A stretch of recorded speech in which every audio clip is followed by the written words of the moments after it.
What is the key ingredient to wealth building? Many people aspire to build wealth, but a lot of them do not succeed. So what is this key ingredient to building wealth?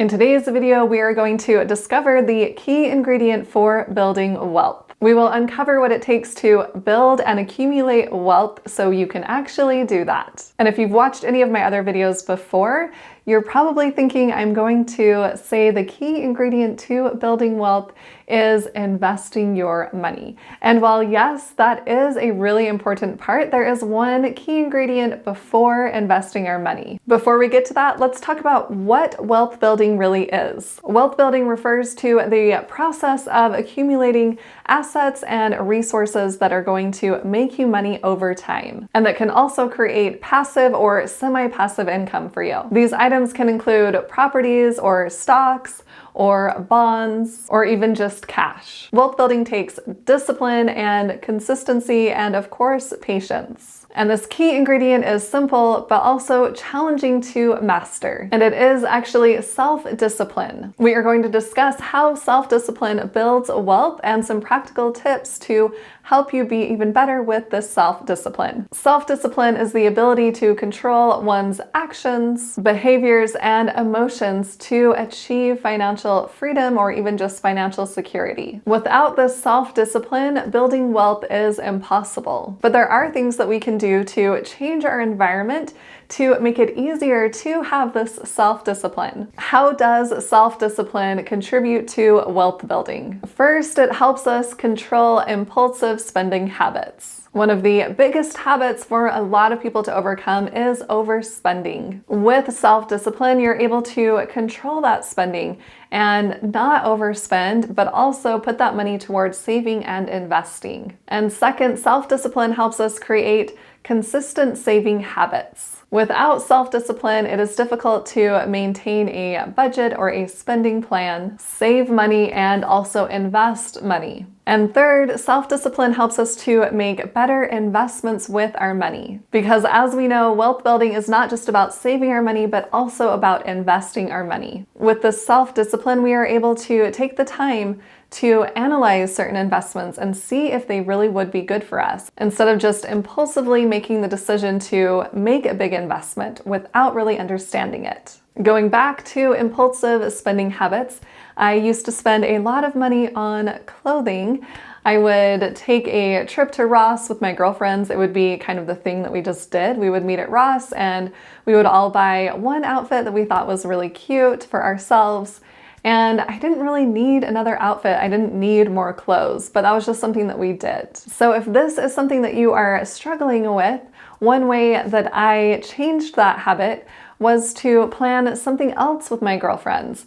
We could do a movie night at my place, or even dinner at my place, or just do a dessert somewhere. Or if they still wanted to meet at Ross, I would just not bring my credit card in with me so I wouldn't be tempted to buy another outfit. Another thing that helped with overspending was to set my financial goals, to be really specific with what I wanted to achieve financially. And this was honestly a big game changer. When I set the goal to purchase another property, I didn't want to be spending money on clothes. I wanted to be saving for a down payment because I knew if I purchased another property, I would start creating more cash flow. And once I have all of these assets and I'm creating that passive income, then my assets can go toward buying my liabilities or things that weren't going to make my money work for me. So if we are setting our financial goals and keeping them at the top of our mind, we are going to be less likely to overspend, but we also want to make it harder to spend our money on things that we don't really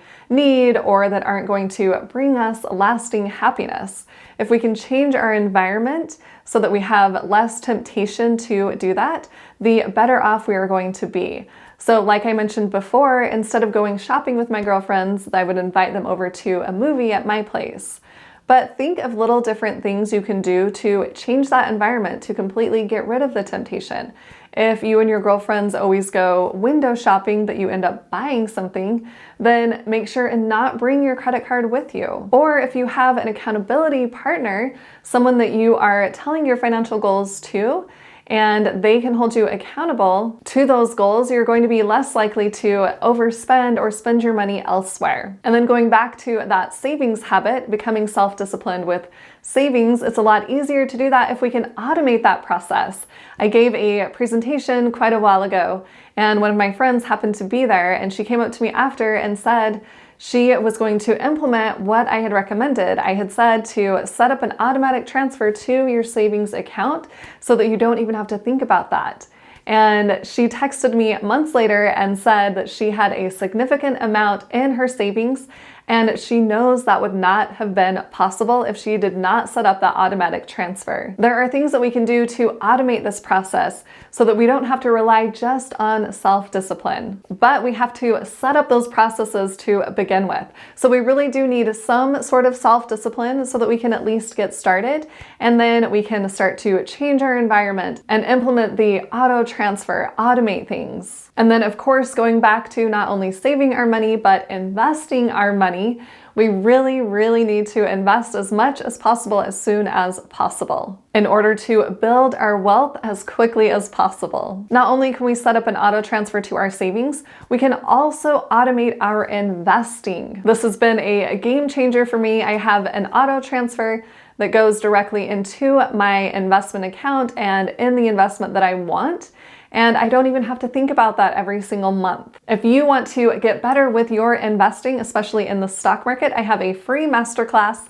I will leave a link below in the description. You can click on that, check out the masterclass, and see exactly how you can invest in the stock market and even automate it. And here are some tips to develop that self-discipline to help us build our wealth. Because now that we know the importance of it, let's talk about how to develop it. The first thing we want to do is to start small. We can start with just one thing to begin with and then build up from there over time. If we really want to build wealth, then that is what we need to be focusing on. So for example, instead of spending an hour on social media just scrolling everyone's profiles, we can say, all right, I'm going to spend an hour learning how to invest in the stock market. And maybe it's not even an hour, maybe it's just 30 minutes. Just start with something small that doesn't feel overwhelming to you so that you'll actually do it and build up that self-discipline muscle. And a great way to help with this is to create some sort of trigger. If you do want to spend an hour a day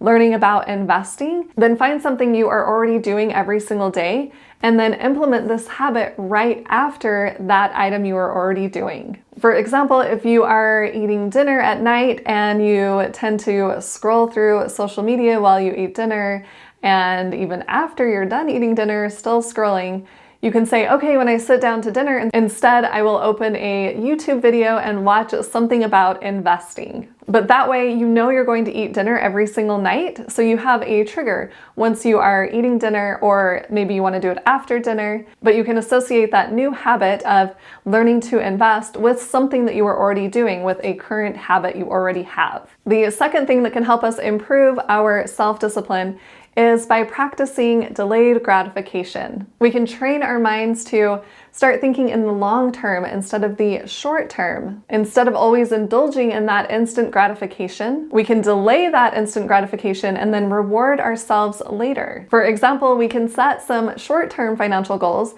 but also set some long-term financial goals and then work backward and decide, okay, what is going to help me achieve those goals? If we want to save up a $12,000 emergency fund in 12 months, we're going to need to save $1,000 a month. So if we can practice our delayed gratification and actually pause and think before we spend money, if we can think, oh, what is my goal here? Oh yeah, I want to save $12,000 for my emergency fund. Instead of buying this Chick-fil-A meal, I'm going to eat at home instead and put that money toward my emergency fund. Instead of having that instant gratification of just buying food, we can go home and make some food and realize that we are saving money for something that is more important to us than just that instant gratification. And we can also create little rewards for ourselves when we do reach those goals. For example, when you do build up that $12,000 emergency fund, then you can think of a reward that you would like. Maybe it is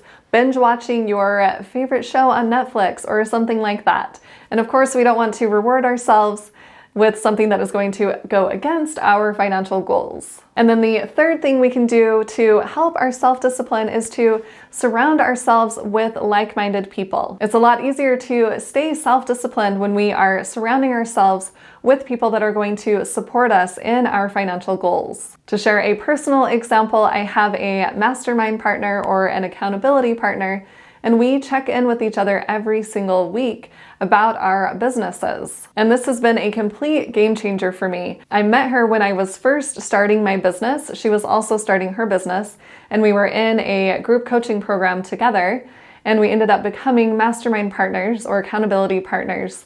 And this was years ago.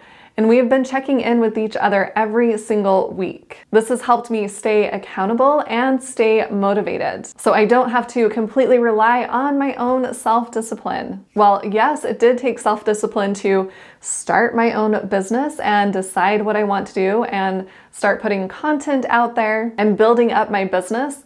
It is a lot easier to have this accountability partner to check in with every single week. And if one of your financial goals is to invest in the stock market, to get started with that, I have a group coaching program that I am doing. So you will be able to surround yourself with people that are like-minded, that want to achieve financial goals, that want to invest their money, get it working for them.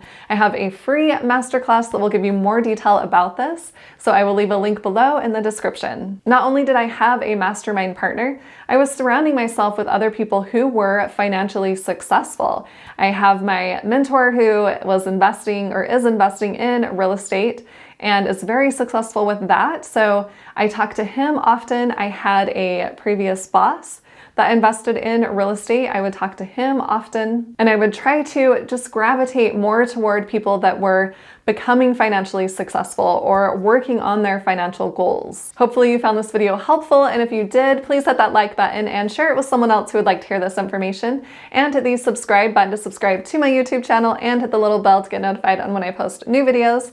And if you want to see even more content from me, make sure and check out the videos on the side of the screen. Thanks so much for watching. I'll see you in the next video.